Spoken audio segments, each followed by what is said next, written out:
Olá, sejam bem-vindos à nossa coluna de sábado. Hoje eu vou fazer um balanço da Operação Mensageiro, que é a operação derivada da Pater Filium e que descambou no maior escândalo político da história de Santa Catarina.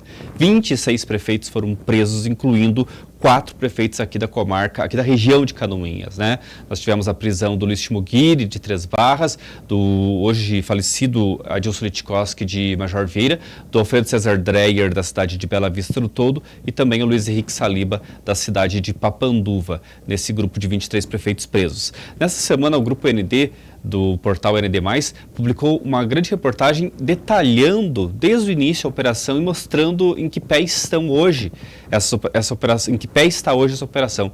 Muito interessante, está o link no texto que você vê logo abaixo do vídeo, aqui na coluna deste sábado, que você pode depois ler atentamente. Eu separei alguns dados interessantes desse especial para a gente refletir na coluna de hoje, até porque realmente a operação ficou um pouco esquecida, né, nesses últimos tempos e voltou a ser notícia na semana passada, quando a gente falou aqui, inclusive na coluna, sobre o que muda com os processos da Mensageiro que tinham descido para as comarcas voltarem ao Tribunal de Justiça. Isso aconteceu na semana passada, depois de uma decisão do Supremo Tribunal Federal que disse que pouco importa se o prefeito ex-prefeito, o que importa é que ele cometeu o crime no exercício do cargo e logo ele tem que ser julgado pela instância do foro privilegiado, ou seja, nesse caso o TJ.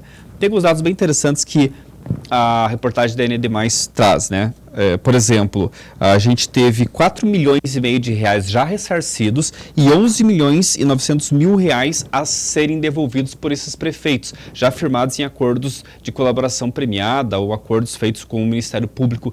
Então, já tem aí uma perspectiva de pelo menos 15 milhões de reais devolvidos, mais de 15 milhões de reais devolvidos aos cofres públicos por causa dessa operação, que teve 5 fases, 50 pessoas presas, dentre elas 26 prefeitos, 18 condenações já, mas nenhuma incluindo os réus aqui da nossa região, 27 ações penais em andamento e 20 prefeitos e vice-prefeitos, né, que seguem ainda sendo investigados.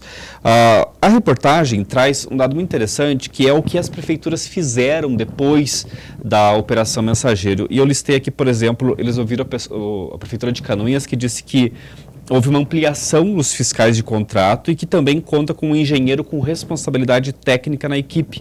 Além disso, foi contratada uma empresa que realizou um estudo sobre a viabilidade da coleta de resíduos sólidos, que constatou que o serviço deve ser realizado via contrato de concessão, que hoje é da Versa, que é o novo nome da Serrana, empresa que é o pivô da Mensageiro. O resultado será apresentado ao Ministério Público e ao Tribunal de Contas, segundo a gestão municipal.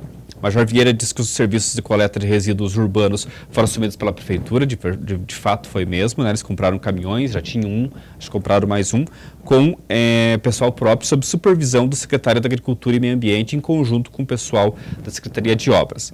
Em Papanduva, a nova gestão, que é do Tafarel Chons, assumiu em janeiro, identificando possíveis falhas de fiscalização na coleta de lixo. A empresa responsável pelo serviço foi notificada sobre a necessidade de passar pela balança de pesagem de caminhões do município, para ver o que eles estão realmente carregando. Então, eles fazem a pesagem do caminhão antes da coleta e depois da coleta, né? A fim de registrar o peso que realmente foi coletado. No final do mês, a empresa envia um relatório sanitário um relatório de controle com as pesagens do aterro sanitário e aí é feita uma comparação com os dados registrados no município. Lá também é a Versa. E Três Barras fez convocação de um controlador interno que havia sido aprovado em concurso público e é que é responsável então por criar protocolos de governança e compliance. Todos os contratos possuem um gestor e fiscais responsáveis por acompanhar todos os atos relacionados à execução. Lá também é a Versa. Disso tudo que as prefeituras estão dizendo que tomaram de providências para aumentar a transparência e o controle sobre a empresa que está prestando o serviço, em que todas aqui, com exceção de Major Vieira, né, é a Versa, e aí eu abro uma parênteses aqui para explicar por que é a Versa, porque nenhuma outra empresa tem o know-how que a Versa tem, a Serrana, que é um aterro sanitário próprio, próximo, que fica lá na entrada de Mafra, na BR-280, no finalzinho da BR-280 para chegar ali na 116, e eles têm condições de oferecer um preço mais em conta por conta disso. É uma empresa que também não se entende por que pagava propina para estar em tantos municípios e, inclusive, oferecendo o edital pronto para os prefeitos realizarem, claro, mediante propina, né? pagavam a propina para prefeitos, chegando inclusive a valores de R$110 mil mensais a alguns. O Adelmo Alberti, que denunciou todo esse esquema, dizia que recebia R$5 mil. O Beto Passos e o Renato Pique se encontraram com o mensageiro, né, que dá o nome à operação, antes mesmo de assumirem o poder aqui em Canoinhas para já negociar a propina que receberiam para manter a Serrana como responsável pela coleta de lixo. Mas assim como é o caso do coletivo Santa Cruz, Transportes e Fretamento Santa Cruz, no caso do transporte escolar, a Serrana dominava, ela tinha um monopólio porque ela tinha a melhor estrutura, então ninguém conseguia bater ela em termos de valores porque ela tinha toda essa estrutura já montada aqui na região, mas achou mais fácil pagar propina para garantir que nenhuma empresa viria e agora paga o alto preço, né, com a Operação Mensageiro e teve inclusive de mudar de nome para Versa e continua tocando porque é a única que consegue oferecer o preço condizente com a infraestrutura que tem, ou seja, um preço menor, reduzido por causa dessa infraestrutura, e aí os municípios continuam contratando com ela. É uma grande ironia, né? Mas é um fato que ela consegue oferecer as melhores condições para os municípios. Não teria nem por que pagar propina, mas entrou uma vez nesse turbilhão aí, nesse redemoinho, e nunca mais conseguiu sair desse redemoinho. De todas essas ações que eu li aqui, que as prefeituras da região tomaram, e outras prefeituras também tomaram, conforme está elencado nessa reportagem da ND+, do ND+, nada funciona se tiver um prefeito corrupto no poder, né? Porque pode-se criar todo esse arcabouço, toda essa estrutura para fiscalização, mas se o prefeito topar receber propina para garantir um serviço na cidade para determinada empresa, aí tudo vai por água abaixo. Ou ele vai pegar esses funcionários que têm o poder de controlar e torná-los aliados na corrupção, ou vai dar um jeito de tirá-los do caminho, ou mandando para outro setor, ou demitindo, ou criando uma situação em que essa pessoa não consiga mais fiscalizar. Então, ao fim e ao cabo, de pouco adianta toda essa estrutura se você tiver um prefeito corrupto no comando do município. Me parece que, claro, os prefeitos que assumiram nessa gestão, eles estão preocupados com a própria imagem e estão sabendo que tem muita gente de olho em cima. Inclusive o Tribunal de Contas e o TCU também estão de olho nesses contratos. Ainda mais de olho. Então, tem que ter muita coragem aí, né, de se envolver em ato de corrupção por conta dessa situação. E a própria Versa, de certa forma, se blindou, né, porque agora poucos ou nenhum prefeito vai ter coragem de pedir propina para manter os contratos. E mesmo assim, a empresa continua sendo contratada por causa das condições que oferece, que, como eu disse, que é uma grande ironia. Um dado também muito curioso e muito interessante dessa pesquisa que foi feita para a reportagem da LND é que nós temos hoje 5 candidatos na eleição de 2024 que conseguiram se eleger mesmo tendo envolvimento com os presos ou denunciados da Mensageiro. Eles, inclusive, colocam a prefeita Juliana Maciel Hoppe porque ela é do mesmo partido do PIC. Claro, a Juliana não há nada que se prove que tenha contato direto com o PIC, mas o fato é que realmente ela é do mesmo partido do Renato Pique, que era um grande amigo do governador Jorginho Melo.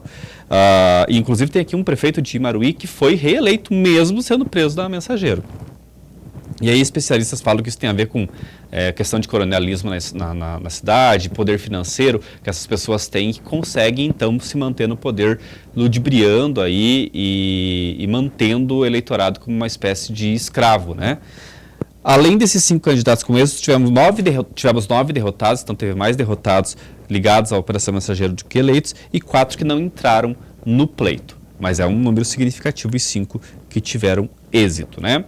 Agora, o que acontece com a Mensageiro? Bom, como eu disse na semana passada, esses processos voltam para o Tribunal de Justiça de Santa Catarina e agora a tendência é que estique-se mais um pouco o prazo para que saiam sentenças, audiências e tudo mais, porque os desembargadores têm que retomar, então, o contato com o processo, entender em que pé está, o que avançou nas comarcas, para que então dê prosseguimento ao processo. Especificamente o Sérgio Rizelo, que deve ficar com esses processos como ministro relator, né, como desembargador relator, perdão, desses processos da Mensageiro. Ou seja, a tendência é que se estique mais ainda o prazo para que a gente tenha qualquer condenação. Lembrando que tanto o Dreyer como o Adilson, que já falecido, extinguiu o processo contra ele, né? Vamos falar, né? O Adilson Litkowski, que faleceu no ano passado, que era prefeito de Major Vieira, né, e que foi preso na Mensageiro, se extingue o processo contra ele, obviamente, por causa da morte dele. Mas do Dreyer, do Luiz Timoguiri e do Luiz Henrique Saliba em Papanduva, em nenhum desses casos houve condenação ainda. É importante dizer, né, que no caso de Três Barras, o Luiz Timoguiri não participou diretamente do pleito do ano passado, mas foi para a rua pedir voto para a sua esposa, a Mara Carla Timoguiri, que não foi reeleita pelo voto direto lá em outubro, mas recebeu um empurrãozinho agora, nessa semana especificamente, quando então a prefeita Ana Cláudia Kege puxou 2 vereadores para secretarias, e o Bano e o Marquinhos, dando espaço então para que a Carla, como suplente, assumisse a vaga de vereadora. Ela assumiu então nessa semana logo. Não é uma derrota completa para o Luiz Timoguiri. Bom, seguimos acompanhando essa operação, que é considerada a maior operação de corrupção do estado de Santa Catarina até o momento. Até a próxima.